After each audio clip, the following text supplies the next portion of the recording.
¿La luz check engine de tu vehículo está encendida? Podemos ayudarte con O'Reilly Veriscan. Es gratis y provee un informe con soluciones basadas en más de 650 millones de escaneos verificados por técnicos maestros certificados ASE. Y si necesitas ayuda, podemos recomendarte un taller. Pregunta por O'Reilly Veriscan. O'Reilly Auto Parts. O'Reilly. ¿La luz check engine de tu vehículo está encendida? Podemos ayudarte con O'Reilly Veriscan. Es gratis y provee un informe con soluciones basadas en más de 650 millones de escaneos verificados por técnicos maestros certificados ASE. Y si necesitas ayuda, podemos recomendarte un taller. Pregunta por O'Reilly Veriscan. O'Reilly Auto Parts. Boombox.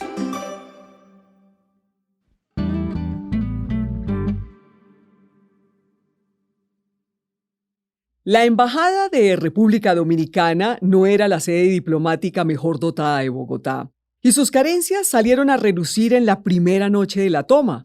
Tiempo atrás, la casa había pertenecido al general Gustavo Rojas Pinilla, pero cualquier vestigio aristocrático, si es que alguna vez lo tuvo, estaba completamente borrado. Por los techos se filtraban goteras, algunas baldosas estaban rotas y la ducha no tenía agua caliente.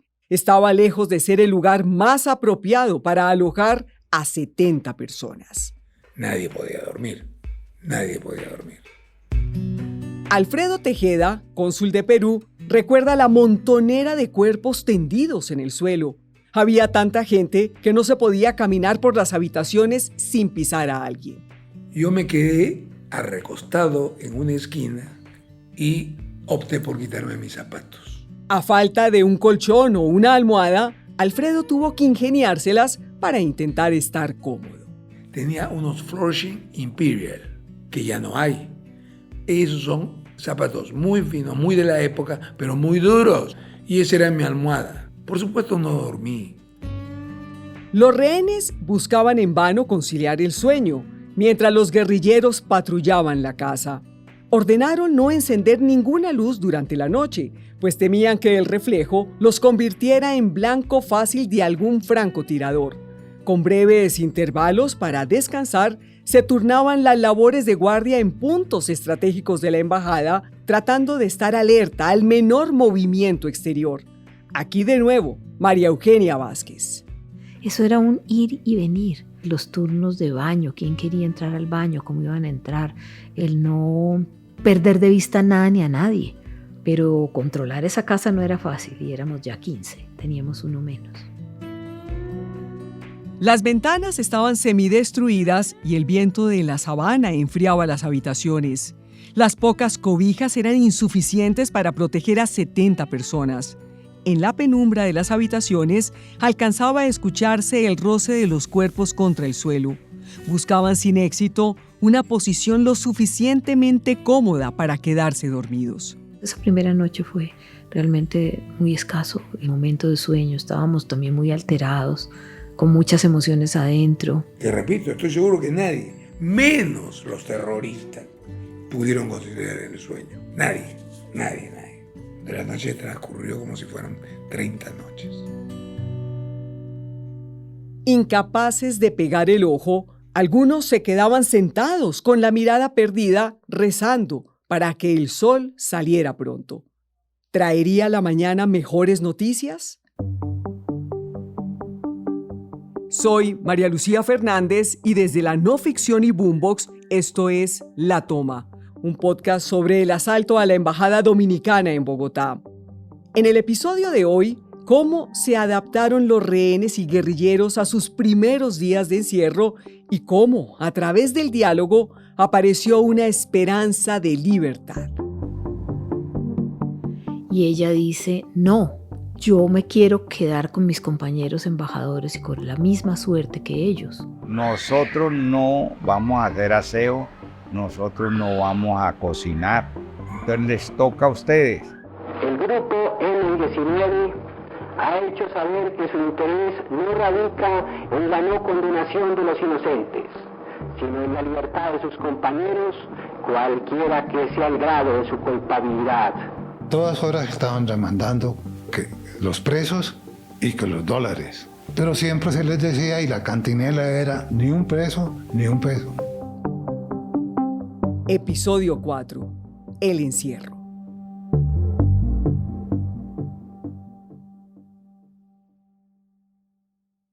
La esposa del embajador dominicano, doña Margarita de Mayol, no abandonó su papel de anfitriona, aunque su casa estuviera tomada por la guerrilla. Con los primeros rayos del sol del 28 de febrero, preparó bebidas calientes y repartió unas galletas. La mayoría no había probado bocado desde la tarde anterior. Subieron café y creo que algo de panelita, que le llaman ustedes, algo de panela. Y nada más, porque era una embajada que no tenía nada. Una embajada muy pobre. Con el visto bueno del comandante 1, los rehenes se comunicaron vía telefónica con sus respectivas embajadas. Aquellas llamadas tenían una finalidad estratégica. Rosenberg asumía que esos contactos podrían promover el lobby ante el gobierno colombiano para facilitar un canje entre los rehenes y los presos políticos. María Eugenia era una de las guerrilleras encargadas de vigilar esas conversaciones. Debía impedir que se salieran de cauce. Estar pendientes de que hablaran en español, porque el gringo se largaba a hablar en inglés, o el brasilero también, o el otro. Entonces, en español, por favor, en español. La estrechez de la embajada no era solo una incomodidad para los secuestrados. Desde el punto de vista del comando, el hacinamiento dificultaba la vigilancia. Además, la asimetría entre el número de rehenes y guerrilleros elevaba el riesgo de una revuelta interna o un plan de asesinato. Lo mejor para todos, entonces, era despejar un poco la casa, salir de algunos rehenes y mantener a aquellos con mayor peso político. El gobierno, además, insistió en la liberación de las mujeres como condición previa para sentarse a conversar. Ante esas circunstancias, el comandante 1 aceptó organizar la logística para iniciar una serie de liberaciones y de paso evacuar el cadáver del guerrillero muerto. Hacia la tarde de ese segundo día, una furgoneta de la Cruz Roja se estacionó frente a la embajada. Tras descargar provisiones de alimentos, cobijas y elementos de aseo para los ocupantes de la sede diplomática, los delegados humanitarios acomodaron el cuerpo de Carlos Arturo en la furgoneta. Minutos después, 2 rehenes heridos fueron colocados en camillas y trasladados en ambulancias hacia el hospital militar. Más adelante, por orden de mayor a menor, salieron 10 mujeres, muchas de ellas esposas de diplomáticos. El 28 de febrero, durante el segundo día de ocupación, son liberados Aida de Pinto, esposa del embajador de Guatemala, Judy Barak, esposa del embajador de Israel, Clemencia Bayfield, esposa del cónsul honorario de Jamaica, Pura Sánchez, esposa del cónsul dominicano. Al siguiente día ya se empezaron a liberar rehenes. Entonces ya aflojaba también la presión. Es que había mucha gente, era una fiesta. Entonces había que liberar a los personales de servicio, a las mujeres, un niño que estaba ahí ayudando también a servir. Paraguayo herido. Víctor Castro, un peruano empleado de la embajada, herido. También fue liberado el hijo de 16 años de la empleada de la embajada, Margarita Parra. Una vez se produjeron estas primeras liberaciones, los diplomáticos rehenes aceptaron con algo de resignación que el cautiverio para ellos no iba a tener una solución instantánea. Al fin y al cabo, su libertad dependía de un juego de estrategia en el que otros libraban la partida y en el que ellos estaban reducidos al papel de fichas. Sin sumirse en el desespero, con el correr de las horas, se fueron ajustando a la recia disciplina del secuestro. Aprendieron que su libertad estaba restringida, incluso para las actividades más inofensivas. Si querían ir al baño, tenían que pedir permiso y debían ir siempre acompañados de algún guerrillero. Solo disponían de unos 3 minutos para asearse, un tiempo que apenas alcanzaba para lavarse la cara o darse una corta ducha con agua fría. Los guerrilleros dejaron claro también que ellos estarían concentrados en la vigilancia de la embajada, de modo que las tareas domésticas recaerían en los hombros de los rehenes. Rosenberg Pavón, el comandante 1 del operativo, recuerda haberles dicho: nosotros no vamos a hacer aseo, nosotros no vamos a cocinar, entonces les toca a ustedes. No es que no queramos, sino que no lo podemos hacer, porque estamos en un operativo profundamente militar. Alfredo Tejeda y algunos de sus compañeros se esmeraban por mantener la pulcritud en los espacios de la casa. Nuestro dormitorio, por ejemplo, estaba impecable. Ahí había útiles de aseo, lo dejábamos bien, el baño perfectamente. Limpieza de cuartos, trapeado, muy bien ordenado. Era nuestra casa, tenía que estar limpia. Las labores culinarias también corrían por cuenta de los rehenes, y en esa materia, el nuncio apostólico y los embajadores de México y Brasil llevaban la batuta. Cocinaban bajo la estricta vigilancia de una guerrillera, y cuando llegaba la hora de comer, los guerrilleros siempre les permitían a los rehenes servirse los platos de primero. Más que un gesto cortés, era un resultado de la paranoia. Querían asegurarse de que no los envenenaran. Durante esos primeros días, un grupo de embajadores intentó rodearse de algunos privilegios.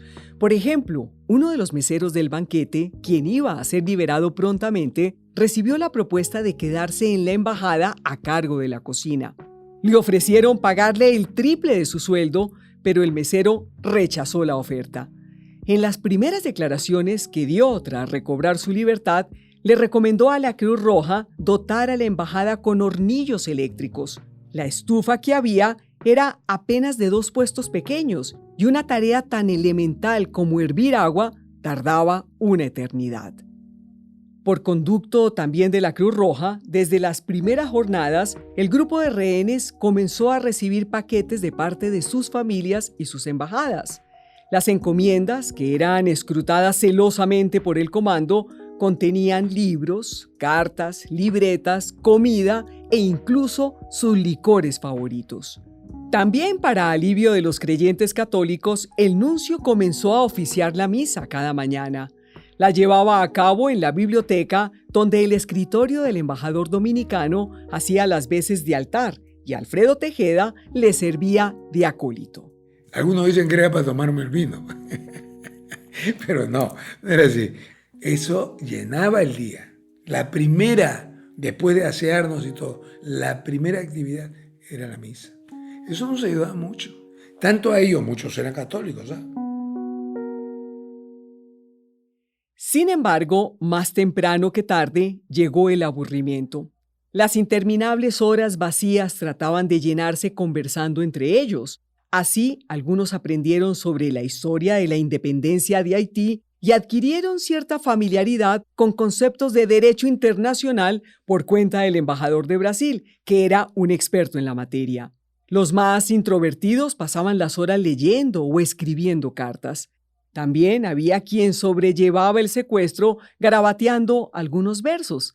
Tal era el caso de Aquiles Pinto Flores. Sí, ese era su nombre, Aquiles, embajador de Guatemala, y quien era un poeta con algunos libros publicados en su país, escribió decenas de poemas que en ocasiones declamaba ante sus compañeros de cautiverio. La mañana del 29 de febrero, el comandante 1 se alistaba para completar la liberación de todas las rehenes mujeres. Quiero informarle a la opinión pública mundial que el micrófono espía, incrustado en el walkie-talkie de la embajada, registró la voz de uno de los guerrilleros mientras hacía el anuncio. Ahora, a las 8 de la mañana, vamos a soltar las 5 restantes mujeres rehenes que tenemos. Estamos esperando que tomen el desayuno para que salgan inmediatamente. En su mensaje, el M-19 pedía que esas liberaciones empujaran al gobierno a iniciar el diálogo. Deseamos el diálogo con el gobierno, que hemos sido muy flexibles y esperamos que el gobierno corresponda de la misma manera.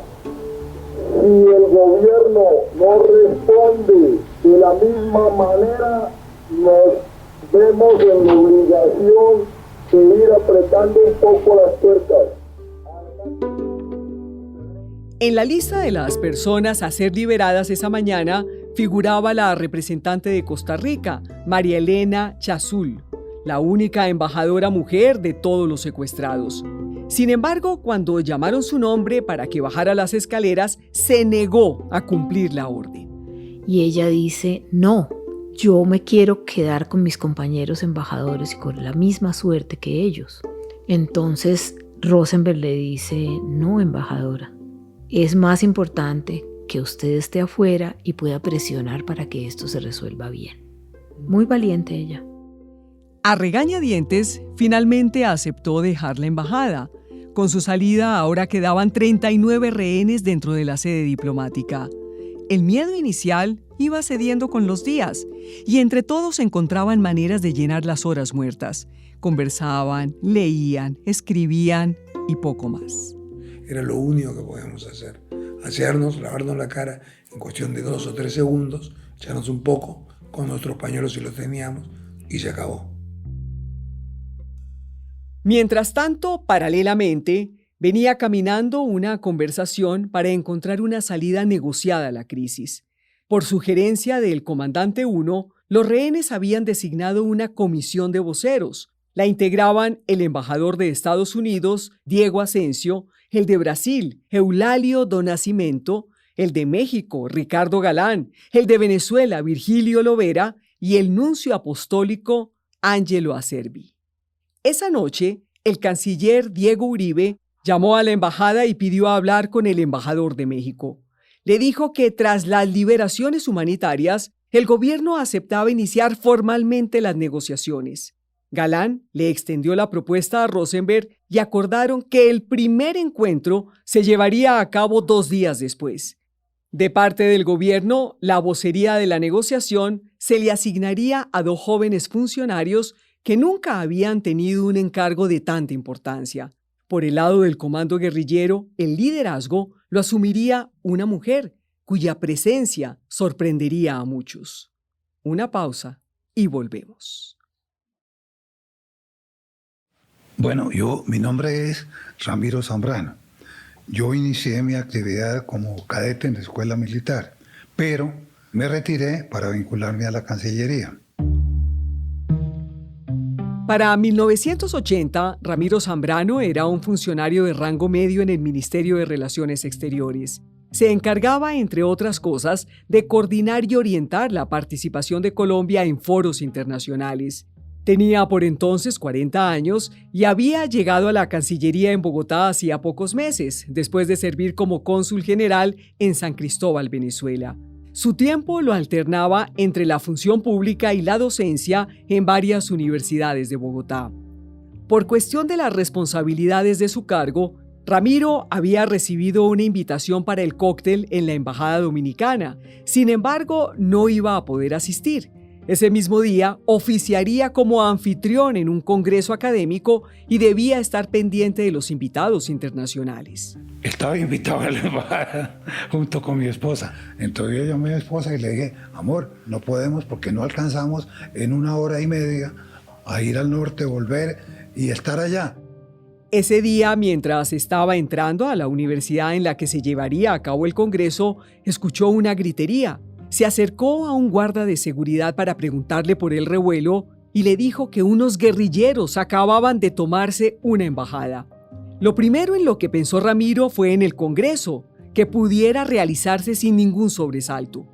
Los siguientes 2 días, entonces, estuvo ocupado coordinando los coloquios, atendiendo a los conferencistas extranjeros y velando por que las actividades se desarrollaran según el programa. Cuando tenía tiempo, trataba de mantenerse al tanto de las noticias que llegaban de la Embajada Dominicana. Ramiro ignoraba, sin embargo, que estaba a punto de entrar en escena en aquella crisis. Solo vino a saberlo el sábado 1 de marzo, cuando recibió una llamada en la que le ordenaban presentarse en la oficina del presidente Julio César Turbay. Al llegar al Palacio de Nariño, Se encontró con Camilo Jiménez, un compañero suyo en la Cancillería. Los dos se saludaron con mirada de confusión, sin saber de qué se trataba la cita. No era común que los convocaran a una reunión en presidencia. Carecían del perfil de funcionarios que tienen comunicación directa con el presidente. Al entrar al salón, sin embargo, los esperaba el propio mandatario, acompañado de varios de sus ministros. Y en ese momento ya se nos dio la misión. La misión era ser los voceros del gobierno ante el comando guerrillero en la embajada. Sobre sus hombros recaería la responsabilidad de negociar el fin de la toma y la liberación de los rehenes. El presidente nos dijo, está ocurriendo esto, mañana va a haber una conversación, esta es una primera reunión exploratoria, nuestros puntos de vista generales sobre el problema son estos. El presidente les expresó que el gobierno no podía ceder en ninguna de las exorbitantes peticiones de los guerrilleros y su trabajo era lograr que ellos aflojaran sus exigencias. Camilo y Ramiro se sentían orgullosos, pero a la vez les pesaba la gran responsabilidad que les estaban encargando. Al salir, me dice Camilo, bueno, esta cosa está como complicada, vamos a la casa a tomarnos un whisky y discutamos. Camilo Jiménez era abogado y economista, tenía 38 años y apenas un año antes el canciller lo había nombrado subsecretario de Asuntos Económicos. Era una persona serena y con un gran don de gentes. En la sala de la casa de Camilo, mientras se tomaban un trago, acordaron 3 puntos formales para afrontar la negociación. No hablar los dos al mismo tiempo, mantener la mirada puesta en sus interlocutores mientras hablaban y verse a los ojos entre ellos para ceder la palabra. Concluida la reunión preparatoria, Ramiro se fue a su casa. Al entrar, su esposa le cuestionó el tufo a whisky. Entonces mi esposa me dice, amor, ¿y dónde estaba? Le dije, estaba en Palacio. ¿Y qué? No, una misión. ¿Qué misión? No te puedo decir. Esa noche, Ramiro se quedó dormido, ayudado por los tragos.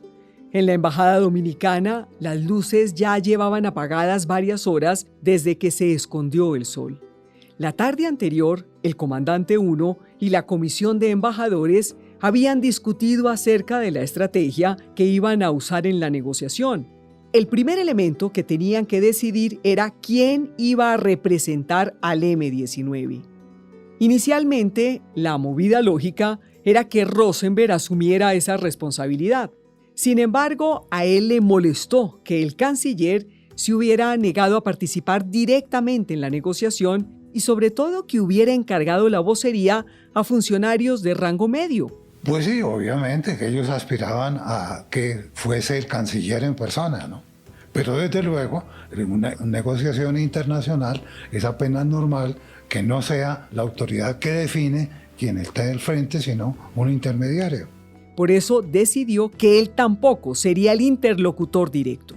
Designaría para eso a alguno de sus compañeros. Barajando opciones, Rosenberg descartó a los otros 3 jefes de unidad. Aquí nos lo explica. Habían 3 comandos allá adentro. Entonces no podía yo meter a los jefes porque eran jefes que yo necesitaba. El uno era el negro Genaro, el otro era el uruguayo y el otro un compañero Alfredo. Eran súper buenos militarmente. Entonces yo no los podía exponer a ellos. ¿Sí? Porque ellos me dan la garantía de los grupos. La siguiente en la lista era alias Norma, una guerrillera vallecaucana de apenas 25 años. Yo la conocí en Cali, en operativos y todo, y ella participó conmigo, y uno veía que era una mujer de patria o muerte, que era seria, que era tranquila y que era dura en el diálogo. Al final, la elegida fue ella. Además de sus cualidades, Rosenberg la designó por una razón de índole personal. Y era que los dos habían iniciado un romance desde la primera noche de la toma. Todo arrancó con una propuesta bastante pragmática de parte suya. Yo le dije, mamita, nosotros vamos a morir. Aquí, hijo de puta, está muy duro. Aquí nos vamos a morir. hijo de puta, pues murámonos con amor, estemos juntos y cuando terminemos pues nos abrimos. Y si nos morimos, pues hijo de puta, cogiditos de la mano. Pese a que ambos tenían pareja fuera de la embajada, ella, con una sonrisa, aceptó el acuerdo. Ella dormía conmigo, sí, se volvió la compañera mía ahí. Entonces yo dije, no, pues yo confío en ella. Y por eso yo le escogí que fuera la negociadora. El domingo 2 de marzo, el negociador Ramiro Zambrano se levantó con un sacudón de su esposa. Eran las 8:30 de la mañana. Debía estar en la embajada a las 9. Aunque él le ocultó a su esposa de qué se trataba su compromiso matutino, ella lo supo por la prensa. Al abrir el periódico del domingo, encontró el nombre de Ramiro como uno de los voceros en las conversaciones que se iniciarían con el M-19. Pues mi esposa me dice, amor, falta media hora. Entonces, obviamente, cogí el carro por la ruta más corta hasta la calle 45. Pasadas las 9:10, por medio del sistema de megafonía que venían usando para comunicarse con la embajada, los militares anunciaron la presencia de los negociadores. El canciller les había ofrecido encontrarse en un lugar neutro cerca de la embajada, pero los guerrilleros se negaron a trasladarse más allá del perímetro inmediato de la casa. Por eso acordaron que la conversación se desarrollaría en una camioneta estacionada frente a la embajada. El vehículo, que pertenecía a la inteligencia del ejército, era de un color entre blanco y beige, sin ventanas y sin puerta trasera. Camilo y Ramiro caminaron lentamente hacia la parte trasera. Decenas de fotoreporteros dispararon sus cámaras tratando de capturar la mejor imagen del momento. Al mismo tiempo, de la embajada salieron el embajador de México y Norma, la guerrillera. Una persona de baja estatura, se veía muy gordita porque era gordita y porque además tenía chaleco antibalas. Norma iba vestida con pantalón y chompa verde oliva y tenía la cara cubierta por un pasamontañas. Además del chaleco antibalas, llevaba debajo de su ropa una pistola apretada al cinto. Detrás de su nombre de guerra se escondía Carmenza Cardona Londoño, nacida en el Valle del Cauca. Carmenza comenzó varias carreras universitarias, pero no había completado ninguna. Se dedicó entonces a ser maestra de escuela, un oficio que compaginaba con su militancia en el M-19. Desde que cruzó la puerta de la embajada y enfiló sus pasos hacia la camioneta, la prensa fijó su atención en ella, en parte porque era inusual ver un liderazgo femenino en una organización guerrillera. A partir de esa mañana, el país comenzaría a referirse a esta mujer menuda con el sobrenombre de la Chiqui. Pero, regresando a la mañana de la negociación, cuando la Chiqui y el embajador mexicano se acercaron a la camioneta, ya Ramiro y Camilo estaban acomodados en el fondo del vehículo. Desde afuera, la Chiqui les pidió que se bajaran para entonar el himno nacional. Y obviamente nos bajamos a escuchar el himno nacional, momento en el cual los guerrilleros izaron la bandera. Pero no la bandera de Colombia, sino la del M-19. Ramiro y Camilo se sintieron contrariados, pero siguieron escuchando el himno en silencio. Al subir nuevamente al vehículo y tras un apretón de manos y una breve presentación, comenzó la reunión. Voz de la negociadora. La inteligencia militar incrustó un micrófono espía al interior de la camioneta, del mismo modo en que lo había hecho con el walkie-talkie. Esa grabación, cuya calidad no es la más óptima, registró el desarrollo de esa conversación.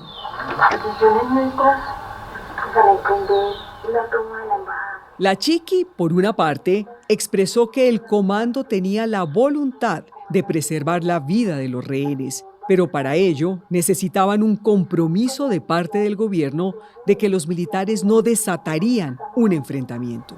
No atacaremos si no somos atacados, pero si somos atacados, pues responderemos. Si somos atacados, responderemos, dijo la Chiqui. Después la guerrillera reiteró una a una las peticiones al gobierno.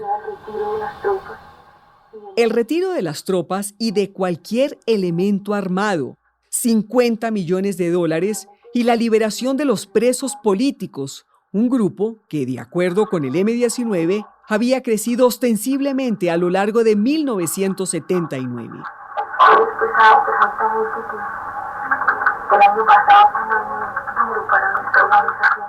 Ustedes saben perfectamente que el año pasado fue muy duro para nuestra organización, dice la Chiqui, y más adelante suelta el número de presos políticos que existen en Colombia.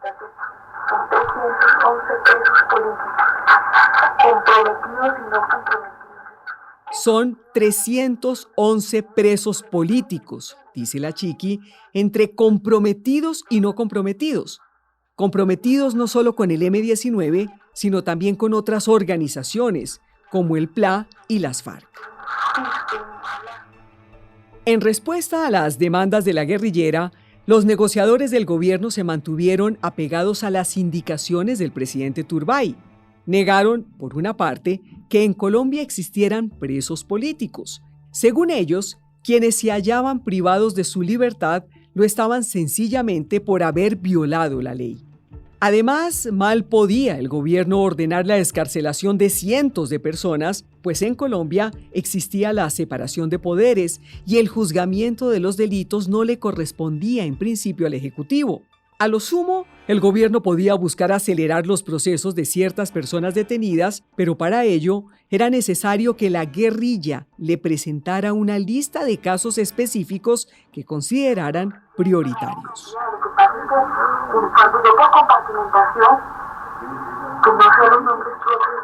Lo que pasa es que yo por compartimentación no me sé los nombres propios de muchos militantes, responde la Chiqui. Los nombres propios los sé por la prensa, dice. En cuanto a los $50 millones solicitados, Camilo y Ramiro le expresaron a la guerrillera que el gobierno no estaba en capacidad de aceptar esa exigencia. La suma no solo era exorbitante, sino además un pago de esa índole sentaría un pésimo precedente, induciendo a otros delincuentes a secuestrar diplomáticos en busca de jugosos pagos. Para tranquilidad de la Chiqui, de todas maneras, le aseguraron que el gobierno no tenía intención de intervenir armadamente la embajada, a menos de que existiera una provocación de los subversivos o un atentado contra la vida de los rehenes. Con la argumentación extremadamente legalista que adoptaron Camilo y Ramiro, la negociación se estancó rápidamente. A medida que los minutos avanzaban, la charla derivó en temas menos espinosos. El embajador mexicano se quejó del estado de la estufa de la embajada, a la cual solo le funcionaba una de sus boquillas. Reclamó también que necesitaban más colchonetas y frutas como naranjas o bananos para evitar problemas estomacales. Tras hora y media de reunión, los negociadores abandonaron la camioneta sin haber llegado a ningún acuerdo más allá de volverse a encontrar. De regreso a la embajada, la Chiqui y el embajador mexicano se dirigieron a la biblioteca, donde los esperaba el comandante 1 y el comité de embajadores. Allí hicieron un recuento de la conversación. De igual manera, en el Palacio de Nariño, el presidente y parte de su gabinete recibieron de Ramiro y Camilo un reporte de lo ocurrido. De acuerdo con Ramiro, la actitud de Turbay era escuchando mucho, siempre en una posición de no aceptar bajo ninguna circunstancia una intervención de fuerza pública. Pero no todos en la sala pensaban de la misma forma. El ministro de Defensa, Luis Carlos Camacho Leiva, conocido por sus duras posturas contra la insurgencia, no veía razón para dialogar con el M-19. Consideraba, en cambio, que el ejército debía retomar el control de la embajada por la fuerza. Pero al presidente le tocó en alguna ocasión decirle al ministro de Defensa, yo soy el presidente, y mientras que yo sea el presidente, el problema se soluciona pacíficamente y no por medio de las armas. En la camioneta, la Chiqui había adelantado que esa misma mañana se producirían nuevas liberaciones en señal de buena voluntad. Y en efecto, 1 hora y media después de concluida la reunión, salieron de la embajada 5 rehenes más, 3 banqueteros y 2 invitados a la celebración. Los ánimos entre guerrilleros y rehenes eran de optimismo. Si bien ninguna de las dos partes se había movido ni 1 milímetro de su posición, al menos había diálogo y eso era un paso enorme.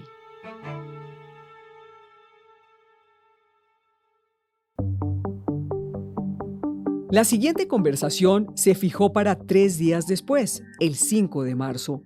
Como una pequeña concesión, el M-19 rebajó sus aspiraciones económicas de $50 millones a 25. En el caso de los presos, sin embargo, se mantenían firmes en su exigencia de liberar a los más de 300 que tenían en su lista. Era claro que la negociación no iba a avanzar a menos de que una de las partes comenzara a ceder, y para este punto, ninguna de las dos estaba dispuesta a hacerlo. Estaban demandando que los presos y que los dólares. Pero siempre se les decía, y la cantinela era ni un preso ni un peso. Ellos no descansaban en esa petición, pero no se podía. En medio de la inercia de las negociaciones, los rehenes y los guerrilleros cada vez se hacían más a la idea de que esto iba para largo. Entendían además que para bien y para mal, los dos buscaban lo mismo, salir con vida de esa embajada. Sin otra opción que convertirse en aliados circunstanciales, los ánimos se fueron tornando más ligeros entre los ocupantes de la embajada. Con el paso de los días, una atmósfera de amistosa convivencia prevalecería entre ellos. Renata, extraordinaria chica, con la que también hice mucha simpatía. Incluso, algunos hablarían de síndrome de Estocolmo. Lo trataba como un hijo, lo trataba con mucho cariño. Seguramente se le parecía a alguien o le despertaba alguna cierta empatía. La verdad es que dentro se gestaron simpatías, por decirlo menos. El tiempo transcurrido colaboró con ello. Te lo digo con toda honestidad. El síndrome de Estocolmo se hizo presente. De eso hablaremos en el siguiente episodio de La Toma. La Toma es una producción de la no ficción y Boombox. La dirección y producción ejecutiva es de Juan Serrano. La producción y el trabajo de guión es de Tatiana Lozano. La mezcla y el diseño sonoro es de Daniel Chávez. El marketing y las comunicaciones son de Isabela Soto Vallejo, Jaquén Moreno y Gabriela Rivera. Mi nombre es María Lucía Fernández. Hasta una próxima ocasión.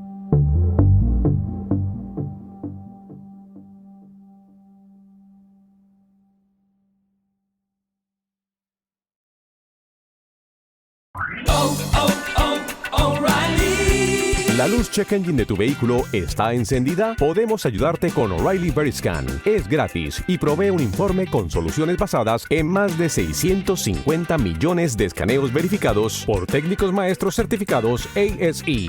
Y si necesitas ayuda, podemos recomendarte un taller. Pregunta por O'Reilly Veriscan. O'Reilly Auto Parts.